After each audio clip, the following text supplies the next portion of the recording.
काँग्रेसचे आमदार PN पाटील यांची आज सकाळी प्राणज्योत मालवली। त्यांच्या पार्थिवावर सडोली खालसा इथं शोकाकुल वातावरणात शासकीय इतमामात अंत्यसंस्कार। करवीर तालुक्यावर शोककळा, अनेक गावांनी पाळला दुखवटा। आमदार PN पाटील यांच्या जाण्यानं कोल्हापूर जिल्हा आणि काँग्रेस पक्षाची मोठी हानी। आमदार PN पाटील यांच्या अंत्यदर्शनावेळी मान्यवरांनी व्यक्त केल्या भावना।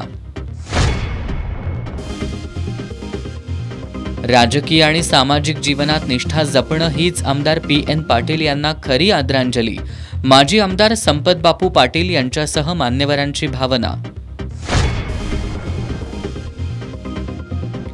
कोल्हापूर जिल्हा परिषदेचं कामकाज आता ई-ऑफिस प्रणालीवर चालणार। या प्रणालीमुळे एक फाईल एका ठिकाणी 48 तासांपेक्षा अधिक काळ थांबणार नाही।